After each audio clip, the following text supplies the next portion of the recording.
Между двумя истинами всегда есть проблема, или все наоборот. История не стоит на месте, она развивается вместе с сообществом людей. То есть закономерности, происходящими в человеческом сообществе, всегда приписывают случайностям. Фильм, который вы просмотрите, убедительно доказывает, все закономерно в этом мире.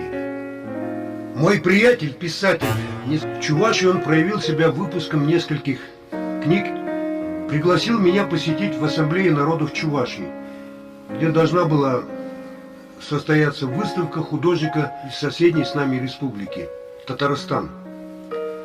Дудюков Юрий Витальевич пообещал мне подарить только что выпущенное издание с названием «Путешествие духовно родных».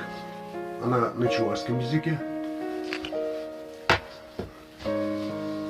Книга эта посвящена путешествиям по местам древнего проживания чувашского народа. Фильм я свой выпустил. Но вот скульптор-академик Николай Григорьевич Кондрашкин с Ульяновска узнал в художнике своего сокурсника. И тут же позвонил в ассамблею и связался с председателем ассамблеи, доктором экономических наук, профессором Кураковым Львом Пантелеймоновичем.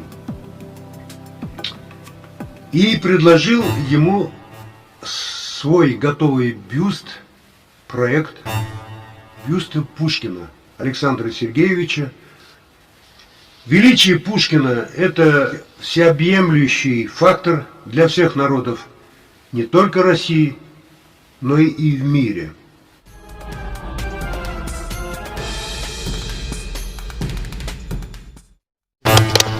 Вот что нам говорит доктор Басан. Давайте ее послушаем. Добрый день, дорогие друзья. Я сегодня не первый, не второй, не третий раз на этой добрая, щедрая, благородная земля. Такой исторический день. Это, по сути, действительно исторический день в истории народа Чувашия. Правильно говорят, зло порождает зло, и добро порождает добро. Есть люди в нашем мире, которые всегда делают добро, посвятили всю свою жизнь, чтобы делать добро. И они противовес создают против тех, которые делают зло.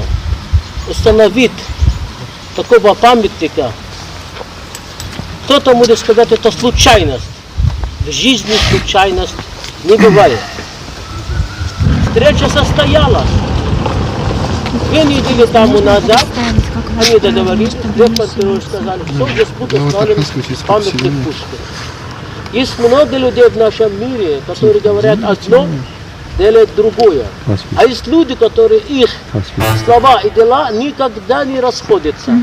И мы сегодня видим перед вами не только Пушкин поэт, не только великий Пушкин, который писал много стихов, но борец за свободу.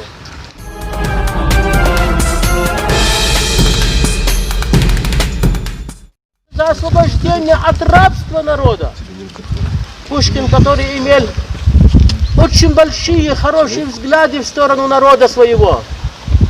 Пушкин, который погиб, защищая свою честь, защищая свою любовь, защищая свою Наталью, жену, от того другого человека, который пытался ее увести.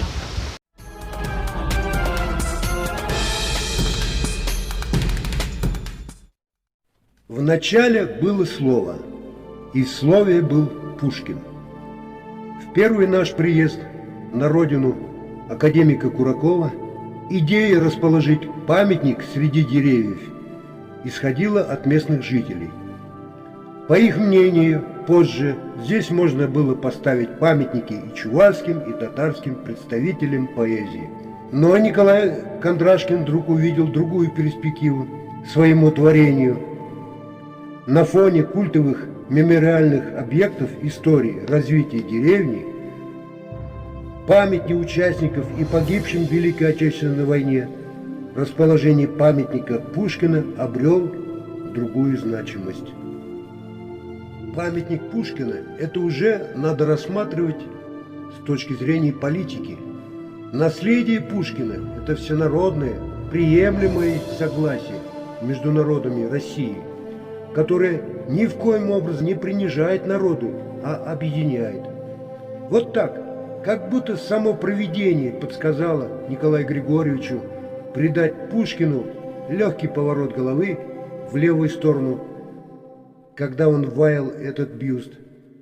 И вот теперь Александр Сергеевич, расположившись вдоль тропинки тротуара и широкой дороги проезжей части, смотрит в сторону Дом знания.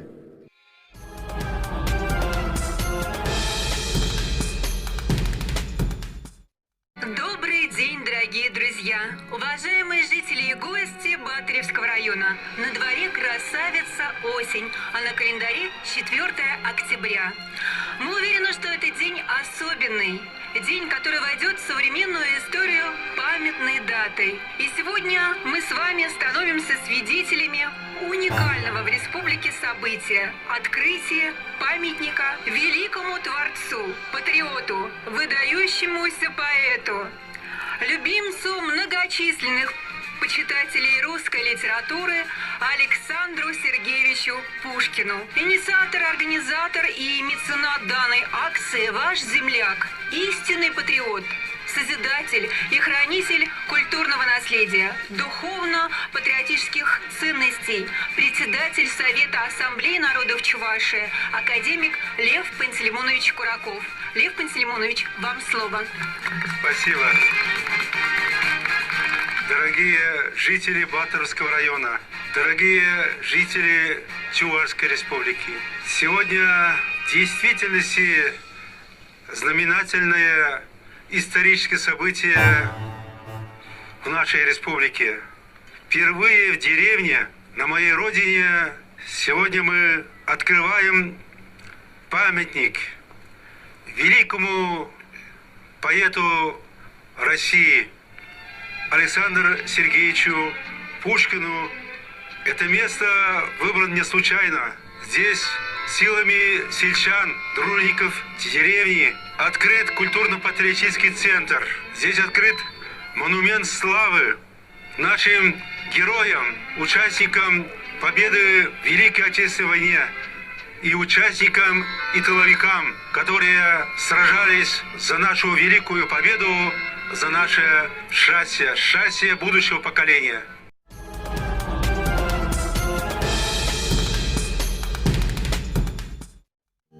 Наличие памятников как свидетельство устремления для молодежи. У памятника люди встречались, влюбленные назначали свидания. Александр Сергеевич Пушкин – это величие русской культуры.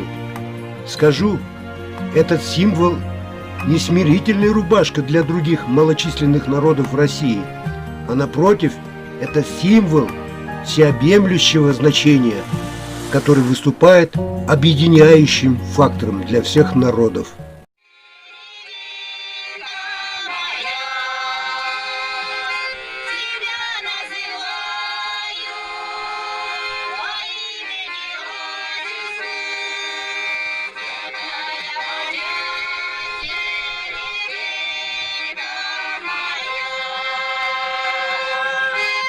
Какое сегодня событие не по приказу, а по велению сердца и души. В России живут талантливейшие люди, умнейшие люди.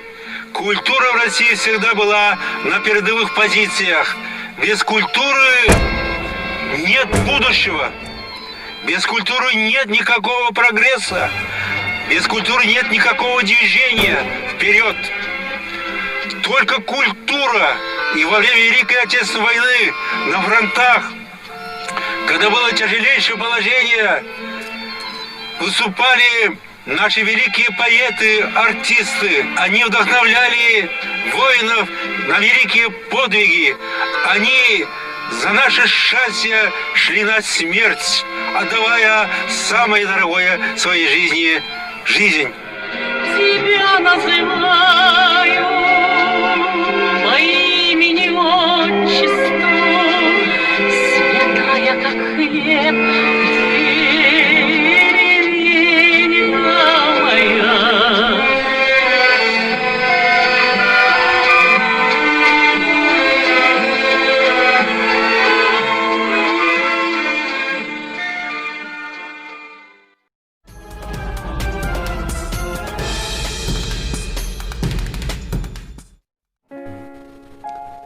Мало одного подвига жить одним желанием, изваять бюст и вознести до величия, а еще вернуть в память своему народу, пожалуй, это и есть подвиг культора.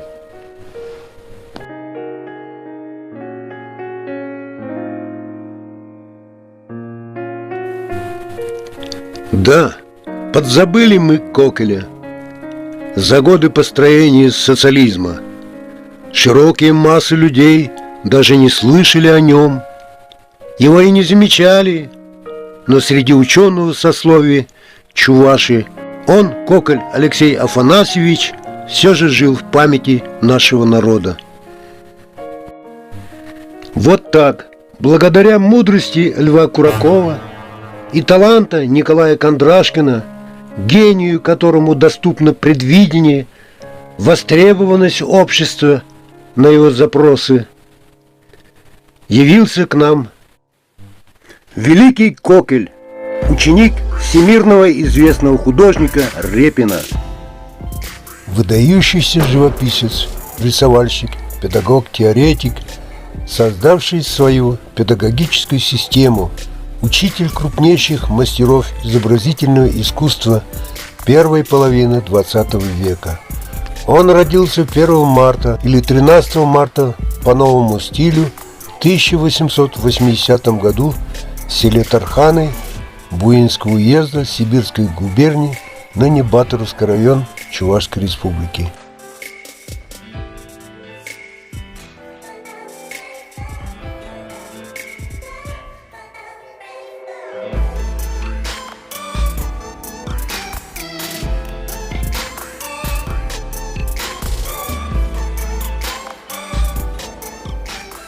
Алексей Афанасьевич Кокель родился в бедной чувашской крестьянской семье. С 7 лет начал посещать местную сельскую школу. В 11-летнем возрасте, на 3-й год посещения школы, он заболел костным туберкулезом. Вследствие болезни Кокель пролежал прикованный к кровати в течение 8 лет. Окончив сельскую школу 12 лет, отправился в город Симбирск для поступления в Чувашскую учительскую семинарию. В связи с болезнью в поступлении в семинарию Кокелю было отказано. По возвращении домой, ввиду болезненного состояния и отсутствия возможности для физической работы, у будущего художника было достаточно времени для занятия любимым делом рисованием. После распространения вестей о способностях юного художника Алексей Афанасьевич Кокель стал получать заказы от крестьян на изготовление икон и картинок религиозного содержания.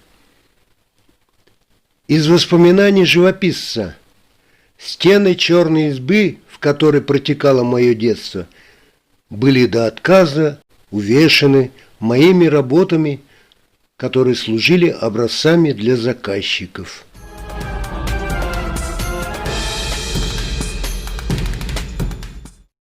В 1899 году студентами-медиками, направленными в село Тарханы для борьбы с последствиями эпидемий и зоотепии, Алексей Афанасьевич был увезен в Петербург на операцию и для дальнейшего лечения.